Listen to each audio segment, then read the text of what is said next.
Super Saravana ஸ்டோர்ஸ்ல சம்மருக்கு ஆடைகள் வாங்கும்போது outdoor games free. Super Saravana stores summer கோடையை கொண்டாடலாம். ஆச்சி மசாலா எந்த சமையலும் ருசி தேடும் ரகசியம் 20 ரூபாய். லெஜண்ட் சரவணா ஸ்டோர்ஸ் புரொடக்ஷன்ஸ் தயாரிப்பில் லெஜண்ட் சரவணன் நடிக்கும் லீடர் உங்கள் அபிமான திரையரங்குகளில் வெற்றி நடை போடுகிறது. தமிழகத்தில் ஒரு சொட்டு கூட மது இருக்காதுன்னு சொன்னார். போன பீடை விட இந்த பீடு மது விற்பனை 2.5 மடங்கு அதிகரிச்சு. மதுபான உற்பத்தி ஆலைகளை வைத்திருப்பவர்கள் யார்? அரசியல்வாதியுடைய ஆலையிலிருந்து 60% டாஸ்மாருக்கு உயிரை கொல்லக்கூடிய மது விற்பனைக்கு போகுது. 10,000 பெண்கள் வேலை இல்லாம கேரளாவுக்கு காலையில 4 மணிக்கு இங்கிருந்து பரப்பிட்டு போகணும். வெறும் 400 சம்பளத்துக்கு 5 பேர் 6 பேர் பயணிக்கக்கூடிய ஜீப்ல 22 பேர் 25 பேர் ஏறி தன் உயிரை கையில பிடிச்சிட்டு பயணம் மேற்கொள்வாங்க. இங்க இருக்கக்கூடிய சட்டமன்ற உறுப்பினருக்கு 20 ஆண்டு காலமா அந்த பெண்கள் போறாங்க. அந்த பெண்கள் யார்? நம்ம அக்கா, நம்ம தங்கச்சி, நம்ம அம்மா, நம்ம வீட்டு பெண்கள். தண்ணீர் கிடைக்கக்கூடிய பகுதி வறண்டு போச்சு. 3 போக நெல் விவசாயம் 2 போகமாகி இன்னைக்கு 1 போக நெல் விவசாயத்துக்கு போயிருச்சு. எந்த மாற்றம் வரப்போறதில்லை. ஆனால் நான் பிறந்த மண்ணுக்கு நான் ஏதாவது செய்யணும். இந்த மக்களுக்கு ஏதாவது, இந்த மக்கள் இப்படியே விட்டுட்டு போனேன்னா இந்த சாபக்கேடு அப்படியே நீடிச்சுட்டு தான் இருக்கும்.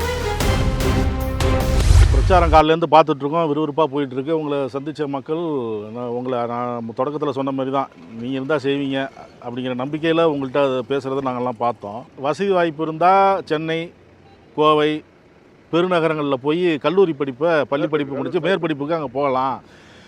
எங்களால் அந்த அளவுக்கு முடியல, பக்கத்துலேயே அரசு கல்லூரி இருந்ததுன்னா வசதியாக இருக்கும் அப்படிங்கிற கோரிக்கையை அவங்க வைக்கிறாங்க. அது ஆர்ட்ஸ் அண்ட் சயின்ஸாக இருக்கலாம், இந்த மாதிரி காலேஜ் அவங்க வைக்கிறாங்க. அதுக்கு ஏதாவது திட்டங்கள் இருக்கா? அதாவது சார், தமிழ்நாட்டில் 234 சட்டமன்ற தொகுதியில் ஒரு அரசு கல்லூரி இல்லாத ஒரு தொகுதி, ஒரு ஐடிஐ கூட இல்லை, ஒரு அரசு பாலிடெக்னிக் கூட கம்பம் சட்டமன்ற தொகுதியில் இல்லை. ஒரு புறக்கணிக்கப்பட்ட தொகுதியாக இருக்குது. இப்போ நான் சட்டமன்ற உறுப்பினராக வேலை வாய்ப்புடன் கல்வியை கொடுக்கக்கூடிய ஒரு அரசு கல்லூரியை இந்த தொகுதியில் கொண்டு வரணும்னு நினைக்கிறேன்.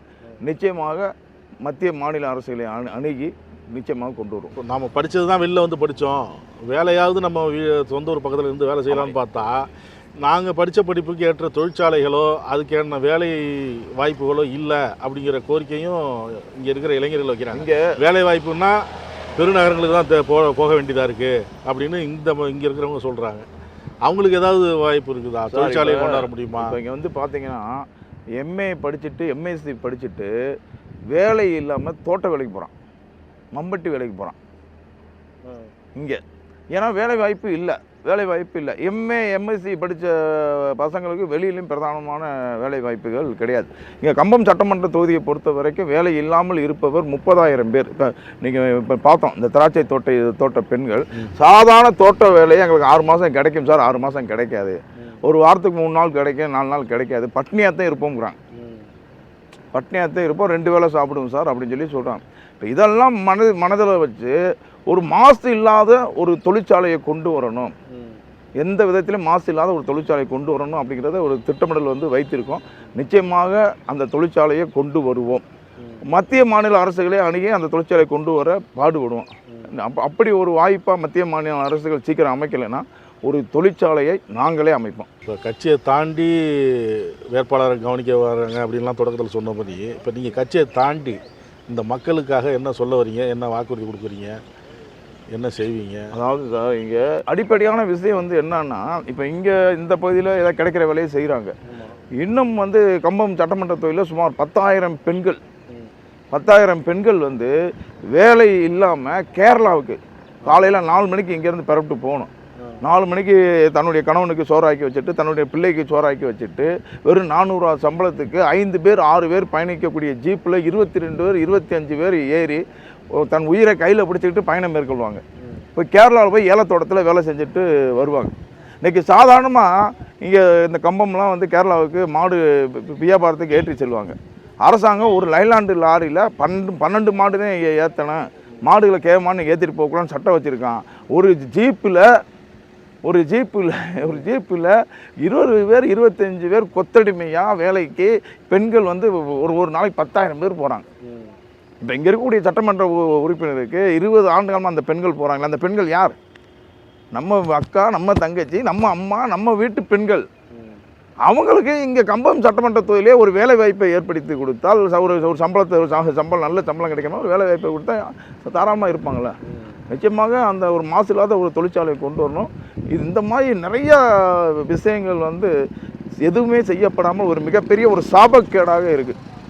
நிச்சயமாக அந்த சாபக்கேடை பூரா நீக்கணும், போக்கணும் அப்படிங்கிறதுக்காகத்தான் நான் கம்பத்தில் போட்டி போகிறேன்.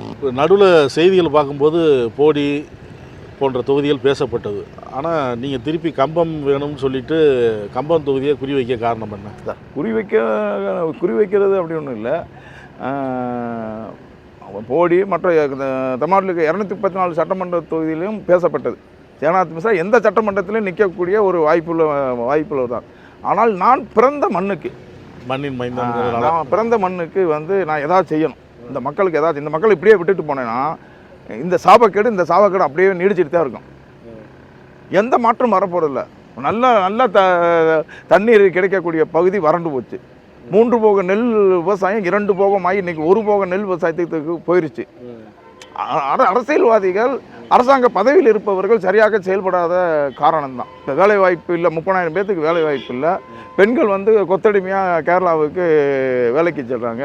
இதில் எல்லாம் வந்து மாற்றத்தை கொண்டு வரணும். இந்த மக்களுக்கான நிறைவான ஒரு வாழ்க்கையை கொடுக்கணும் அப்படிங்கிற எண்ணத்தில் நான் பிறந்த மண்ணிற்கு பெருமை சேர்க்க கம்பம் சட்டமன்ற தொகுதியில் போட்டிய போகிறேன். ஜெகநாத் மிஸ்ரான்னு ஒன்று நான் மத்திய அமைச்சர் யாராவது பேராக இருக்கும் அப்படிங்கிற மாதிரிலாம் தோணுது. மிஸ்ரான்னு என்னது? எங்கள் அப்பா வந்து, நாங்கள் ஒரு பாரம்பரிய காங்கிரஸ் குடும்பத்தை சார்ந்தவர்கள். எங்கள் தாத்தா சுதந்திர போராட்ட தியாகி. எங்கள் பெரியப்பா வந்து அந்த காலத்தில் யூனியன் சேர்மனாக இருந்தவர். ஐயா காமராஜ் ஐயாலாம் எங்கள் வீட்டுக்கு வந்திருக்காரு. ஐயா மூப்பனார் ஐயாலாம் வந்திருக்காங்க. எங்கள் அப்பா வந்து ஒரு அண்ணனுக்கு வந்து ஜெயபிரகாஷ் நாராயணன் பேர் வச்சார். ஒரு தங்கச்சிக்கு இந்திரா பிரியதர்ஷின்னு பேர் வச்சார். எனக்கு வந்து ஜெகநாத் மிஸ்ரான்னு பேர் வச்சார். எங்கள் அண்ணன் பையன், எங்கள் அண்ணன் அமெரிக்காவில் இருக்கான். அமெரிக்கன் சிட்டிசன் ஆகிட்டான். அவன் மேரேஜ் பண்ணியிருக்கிறது அமெரிக்கன் லேடி. அங்கே வந்து அவனுக்கு 28 வருஷத்துக்கு முன்னாடி குழந்தை பிறகு. எங்கள் அப்பா 28 வருஷத்துக்கு முன்னாடி நம்ம தமிழ்நாட்டிலேருந்து அமெரிக்க விமான பயணம்ங்கிறது ஒரு பெரிய சவாலான பயணம். இங்கேருந்து பயணம் மேற்கொண்டு அந்த பயலுக்கு போய் சத்தியமூர்த்தின்னு பேர் வச்சுட்டு வந்தார். அந்த பையன் ஒரு அமெரிக்கன். அப்படி இன்றைக்கி அவன் சத்யாதான் கூப்பிடுவான். தேர்தல் அறிக்கைகள் வந்து பேசப்படுது திமுகவும் அதிமுகவும்.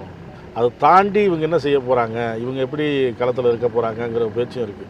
சார், நேற்று எடப்பாடி பழனிசாமியும் தன்னுடைய பங்குக்கு சொல்கிறாங்க. திமுக தரப்புலையும் அவங்க வந்து தேர்தல் அறிக்கைகள் தான் கதாநாயகம் அப்படின்னு 2 பேருமே சொல்லிக்கிறாங்க. ஆண்டுக்கு ஆண்டு தேர்தல் அறிக்கை வெளிவருது சார். திட்டங்கள் எதுவும் வெளிவரதில்லை சார். வெறும் பேப்பர் மட்டும் தான். தேர்தல் அறிக்கை வெறும் பேப்பர் மட்டும்தான் சார். அந்த பேப்பர் அடிக்கிற காஸ்ட்டு கூட அந்த வேஸ்ட்டு சார். செஞ்சதும் 2 கட்சிக்காரங்களும் சொல்லி காட்டுறாங்களே.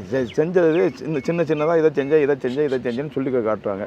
போன முறை வந்து தமிழக முதல்வர் தமிழகத்தில் ஒரு சொட்டு கூட மது இருக்காதுன்னு சொன்னார். போன பீடை விட இந்த பீடு மது விற்பனையை 2.5 மடங்கு அதிகரிச்சிருக்கு. நீங்கள் பார்த்தீங்களா மதுவினால் எவ்வளவு இழப்புன்னு பார்த்தீங்களா? எல்லாம் ஒரு 30-40 வயசுக்கு இல்லை இளம் விதவைகள் அதிகரிச்சுட்டாங்க. தாலி அறுத்துட்டாங்க. மதுபான உற்பத்தி ஆலைகளை வைத்திருப்பவர்கள் யார்? அரசியல்வாதியுடைய ஆலையிலேருந்து 60% டாஸ்மாருக்கு உயிரை கொல்லக்கூடிய மது விற்பனைக்கு போகுது. தமிழக மக்களுடைய உயிரை கொல்லக்கூடிய மது போகுது. ஏன் அந்த தொழிற்சாலையும் உன் கட்சியில் இருக்கிறவன் வச்சுருக்கான்? வேறு பிழைக்கிறதுக்கு வேறு வழி இல்லையா? நான் சொன்னேன், என்னதே நீ சம்பாரிச்சாலும் 3 வேளை தான் சாப்பாடு. 3 வேளை தான் சாப்பாடு. நான் நல்லா சம்பாரிச்சிட்டு 8 வேளை சாப்பிட்றேன்னா செத்து போவேன். நல்லா சம்பாரிச்சிட்டேன், பணங்க சம்பாரிச்சிருக்கேன். நான் சாதாரண மனிதர்கள் மாதிரி இருக்க மாட்டேன். நான் 8 வேளை சாப்பிடுன்னா காலையில் நண்பர் சொன்ன மாதிரி இப்போ சாப்பாடையும் குறைச்சிட்டான். 3 வேளை சாப்பாடு இவ்வளோ சாப்பிடுங்கிறான், இவ்வளோ காய்கறி சாப்பிடுங்கிறான். சரி, பணம் அடுத்த தலைமுறைக்கு நாங்கள் சேர்த்து வைக்கிறோம்ங்கிறாங்க. அடுத்த தலைமுறைக்கு நீ பணம் சேர்த்து வைத்தா அவன் அழிவுக்கு சமம். அவனுக்கு உழைக்கக்கூடிய எண்ணமே வராது. நம்மளுக்கு தான் பணம் சேர்த்து வச்சு போயிட்டானே, ஆடம்பரமாக வாழ்வான், தேடாத தேடுவான், சின்ன வயசில் செத்துப்பான். அடுத்த தலைமுறைக்கு பணம் சேர்த்து வைக்கணும்னு நினைக்கிறவன் அவன் தலைமுறைக்கு துரோகம் பண்ணுறான். இப்போ நீங்கள் என்ன கேட்பீங்க? உங்கள் தலைமுறைக்கு சேர்த்து வைக்க மாட்டீங்களான்னு கேட்பீங்க. எல்லாருக்குமே கேட்குறது தானே. சொல்கிறேன், நீ மட்டும் வைக்கமான்னு கேட்பாங்க. நான் நிச்சயம் சேர்த்து வைக்க மாட்டேன். நிச்சயமாக சேர்த்து என் பிள்ளைகளை நல்லா படிக்க வைப்பேன். நல்லா படிக்க வைப்பேன், நல்ல கல்வியை கொடுப்பேன். அவனுடைய கேரியர் அவனும் அப்படி தான் இருக்கான். அவனை எனக்கு சேர்த்து வைப்பாலாம் சொல்லலை. நான் பார்த்து நல்லா படிக்க வைப்பான், நான் பார்த்துக்கிறேன். நான் சம்பாதிக்க காசை செலவழிச்சிக்கிட்டே இருப்பேன், மக்களுக்கு செலவழிச்சிக்கிட்டே இருப்பேன். அந்த அந்த அந்த மைண்ட் செட்டுக்கு வந்துட்டேன். அந்த மைண்ட் செட் எல்லாருக்கும் கிடைக்காது. இறைவன் எனக்கு அந்த மைண்ட் செட்டை கொடுத்துருக்கான். நக்கீரன் டிவிக்கு சப்ஸ்கிரைப் செய்யுங்கள். உங்கள் ஆதரவே எங்கள் பலம். ஆசிரியர்களுக்கு நண்பனாகவும் மாணவர்களுக்கு ஆசானாகவும் திகழும் தேர்வு வழிகாட்டி. ஒவ்வொரு பாடத்திற்கும் அனுபவமிக்க ஆசிரியர்களின் துல்லியமான தெளிவான விடைகள். CNC இருக்கு, தேர்வு பயம் எதற்கு? இது தீரன் பப்ளிஷிங் ஹவுஸ் விற்பனை வெளியீடு.